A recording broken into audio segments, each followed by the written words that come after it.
Hello students, a very very good morning. कैसे हैं आप सभी लोग? पीएसबीआई में आपका फिर से स्वागत है। और आज के इस वीडियो में हम लोग अपने बुक का जो चैप्टर नंबर 10 है वो डिस्कस करना स्टार्ट करेंगे, जिसका नाम है आवर स्कूल। ठीक है, your school, sorry our school नहीं है, इस चैप्टर का नाम योर स्कूल, यानी कि जो आपका स्कूल है उस पे हम लोग बात करेंगे। ये चैप्टर काफी इंटरेस्टिंग होने वाला है। आप इस चैप्टर में सभी दिए गए सभी चीजों को अपने स्कूल से आप रिलेट भी कर पाएंगे और आपको इसको समझने में और पढ़ने में बहुत मजा आने वाला है। स्कूल जो भी ये बच्चे वीडियो देख रहे हैं वो सभी के सभी स्कूल जाते होंगे या फिर अब जाएंगे। ठीक है, ये क्या कहा जाता है, स्कूल पे ही बेस्ड पूरा चैप्टर आपका होने वाला है। आइए तो बिना किसी देरी किए हुए हम लोग स्टार्ट करते हैं। यहां से आपका चैप्टर स्टार्ट होता है, where do you go every day in the morning. तुम कहाँ जाते हो हर सुबह?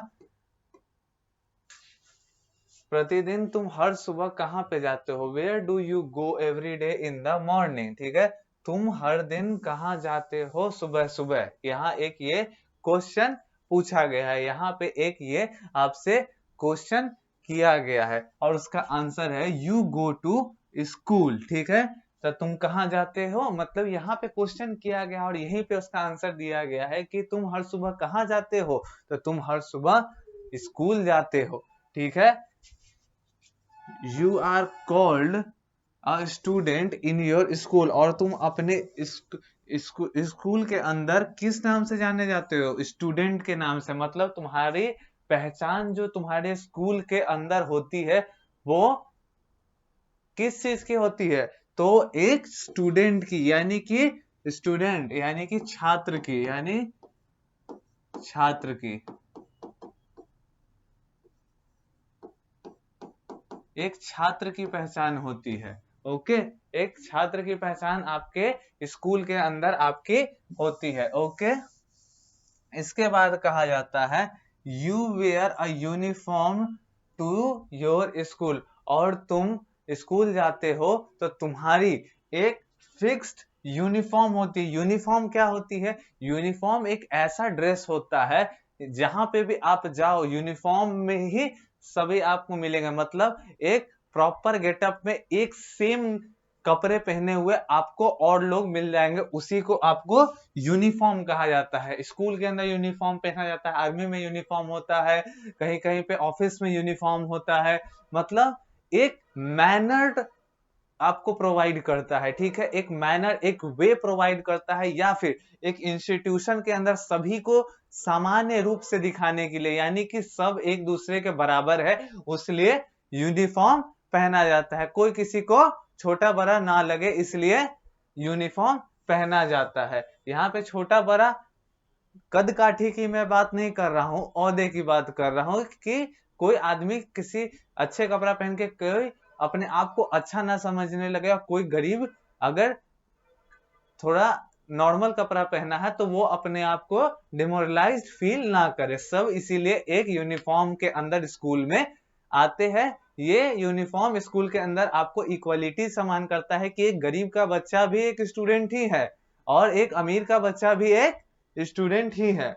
उसके बाद कहता है childrens go to school to learn how to read and write, और जो बच्चे होते हैं वो स्कूल इसलिए जाते हैं ताकि वो सीख सके how to read and write, कैसे पढ़ा जाता है और कैसे लिखा जाता है। कैसे पढ़ा लिखा जाता है, ठीक है, कैसे पढ़ा लिखा जाता है, इसलिए हम लोग जाते हैं ताकि हम लोग ये चीजें सीख सके।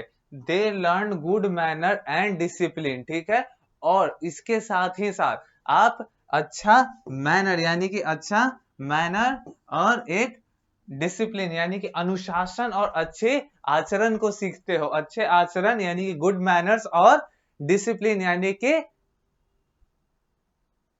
अच्छे आचरण और डिसिप्लिन को आप सीखते हो। ठीक है, इसके बाद कहा जाता है आप स्कूल किस चीज के लिए जाते हो? रीडिंग आप वहां सीख सकते हो, राइटिंग सीख सकते हो, उसके बाद डिसिप्लिन सीख सकते हो और गुड मैनर्स के लिए जाते हो। यहाँ पे आपको ये चार चीजों का यहाँ पे फोटो गिवन है। सबसे पहले मैं आपको यहाँ रीडिंग के लिए आप सीख सकते हो, यानी कि कैसे किसी चीज को पढ़ना है वो सीख सकते हो, कैसे लिखना है इस चीज के बारे में आप यहाँ स्कूल के अंदर जान समझ सकते हो। उसके बाद और थोड़ा सा इसको मैं नीचे करूँ तो यहाँ पे आपको दिखेगा कि आप डिसिप्लिन सीखने जाते हो। डिसिप्लिन यानी कि अनुशासन, ठीक है, और गुड मैनर्स यानी कि अच्छे आचरण सीखने जाते हो, ठीक है। इसके बाद कहता है टीचर टॉक्स, ठीक है, ask the childrens to talk about their first day in school, ठीक है। यहाँ पे आपके टीचर के लिए एक एक्टिविटी दी गई है कि आपके टीचर हर एक स्टूडेंट से पूछे कि उनका पहला दिन स्कूल में कैसा गया और उन्हें उसके बारे में कैसा लगा। यहाँ पे every school has many classroom, ठीक है, और कहा जाता है कि हर स्कूल के अंदर बहुत सारे क्लासरूम होते हैं जिसमें हम लोग बैठ के पढ़ते हैं। हर एक स्कूल के अंदर बहुत सारे क्लासरूम होते हैं जिसमें हम लोग बैठ के पढ़ते हैं। लार्जर स्कूल्स हैव प्लेग्राउंड, ठीक है, और बड़े स्कूलों के अंदर प्लेग्राउंड होता है। प्लेग्राउंड यानी कि ऐसी जगह जहां पे बच्चे खेलते कूदते हैं, उसे हम लोग प्लेग्राउंड कहते हैं। Student play in the playground, यही बात है यहाँ पे भी कही गई है कि स्टूडेंट है सो कहाँ खेलते हैं, वो प्लेग्राउंड के अंदर खेलते हैं। अब आपके यहाँ पे एक पिक्चर गिवन है, पिक्चर यहाँ गिवन है और इसके नीचे एक आपको क्वेश्चन गिवन है, क्या, circle the bench you sit on in the above picture. अब ऊपर वाले पिक्चर के अंदर आपको बेंच को है जहां पे आप बैठते हो, यानी कि बेंच जिस पे आप बैठते हो उसको आपको सर्कल करना है। तो यहाँ पे एक बेंच दिख रहा है हम लोग को, जिसपे हम लोगों को, जिसपे बच्चे लोग बैठते हैं। यहाँ पे एक बेंच दिख रहा है, ठीक है, यहाँ पे बच्चे लोग बैठते हैं। यहाँ पे एक बेंच दिखाई दे रहा है और एक यहाँ पे बेंच दिख रहा है। तो यहाँ पे इस फोटो के अंदर हम लोगों को 4 बेंच दिखाई दे रहा है। एक बार फिर से अगर आप इसको अच्छे से देखेंगे तो यहाँ पे देखिए, बेंच क्या होता है, डेस्क होता है जिसपे आप बुक कॉपी रख के पढ़ते हैं, और बेंच होता है जिसपे आप बैठ के तब जाके डेस्क के ऊपर रख के लिखते हो। तो यहाँ पे एक बेंच दिख रहा है जिसपे यहाँ पे एक हिडन लड़का बैठा हुआ है, तो एक ये बेंच हो गया। यहाँ पे ये बच्चा आपको बैठा हुआ दिख रहा है, तो यहाँ पे ये वाला इसका बेंच है। उसके बाद यहाँ पे एक ये गर्ल आपको बैठी हुई दिख जाएगी, तो ये एक बेंच है, और यहाँ इस गर्ल का अलग एक बेंच है। तो टोटल इसके अंदर आपको यहाँ पे 4 बेंच दिख रही है। इसके बाद अगर हम लोग आगे बढ़े इसी चैप्टर के अंदर, तो कहता है क्या, यहाँ पे देखिए, सम स्कूल्स हैव लाइब्रेरी, कुछ स्कूल्स के पास लाइब्रेरी होता है, ठीक है। लाइब्रेरी यानी कि पुस्तकालय, ठीक है, पुस्तकालय जहां पे बहुत सारी किताबें, अलग अलग किताबें रखी होती है, जहां से आप किताबें लेके पढ़ सकते हैं, उसी को लाइब्रेरी कहा जाता है, ठीक है। लाइब्रेरी में काफी अलग अलग किताबें होती है, ठीक है, कुछ उनमें से सभी की सभी जानकारियां वाली किताब होती है, कुछ कहानियों वाली किताब होती है, कुछ चुटकुलों वाली किताब होती है, अलग अलग तरह की किताबें रखी होती है जहां पे आप आराम से शांत माहौल के अंदर बैठ के पढ़ सकते हो। तो कुछ स्कूल के अंदर वो लाइब्रेरी भी होता है। Student can borrow books from library, जो स्टूडेंट्स है वो लाइब्रेरी से किताबें लेके आ सकते हैं पढ़ने के लिए, और पढ़ने के बाद फिर से वापस ले जाके उसी लाइब्रेरी में जमा कर सकते हैं, ठीक है। स्टूडेंट्स, यहाँ पे लिखा गया है, students can borrow books from a library. Does your school have a canteen. अब लाइब्रेरी की बात खत्म हो गई, अब कहता है कि क्या आपके स्कूल में कैंटीन है। तो कैंटीन क्या होता है, कैंटीन होता है, समझिए कि एक ऐसा किचन टाइप जोन जहां पे आपको खाने पीने वाली सामान मिलती है। कैंटीन में आपको खाने पीने का सामान मिलता है, आप जाते हो, पैसा देते हो और वहां से सामान खरीद के खा सकते हो। कैंटीन उसी को कहते हैं। अ कैंटीन, यहाँ पे देखिए, a canteen is a place where you can get snacks and drinks, ठीक है। कैंटीन एक ऐसा जगह होता है जहां पे आपको स्नैक्स और ड्रिंक्स मिलता है, यानी कि खाने के लिए कुछ नाश्ता और ड्रिंक्स यानी कि पीने के लिए कुछ सामान मिलता है। उसके लिए आपको पैसा देना पड़ता है, आप दोगे और आपको मिलेगा, जो भी वहां अवेलेबल होगा उसमें से आप लेके खा पी सकते हो।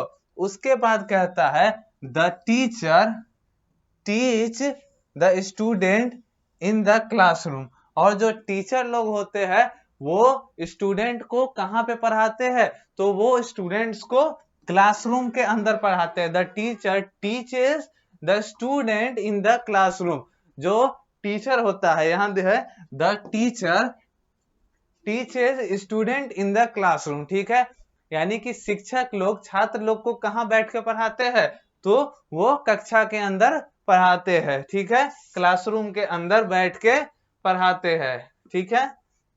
और उसके बाद लास्ट में क्या कहता है, the principal is the head of the school, ठीक है, और जो प्रिंसिपल होता है यानी कि प्रधान अध्यापक, ठीक है, जो प्रधान अध्यापक होते हैं वो स्कूल के हेड होते हैं, यानी कि जो प्रिंसिपल होते हैं उसी को हम लोग हिंदी में प्रधान अध्यापक कहते हैं।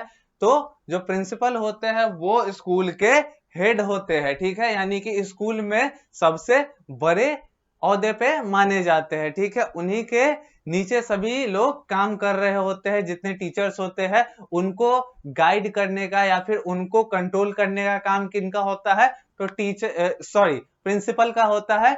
और प्रिंसिपल ही सभी अलग अलग चीजें जो स्कूल में व्यवस्था करनी है, करवानी है या फिर है उसको किस तरीके से चलानी है, ये सारी चीजें किनका होता है, जवाबदेही तो वो प्रिंसिपल का होता है। ओके, तो अभी तक के हम लोग डिस्कशन में अभी तक यहीं पे छोड़ेंगे, इसके बाद हम लोग धीरे धीरे करके पूरे चैप्टर को हम लोग कवर अप करेंगे।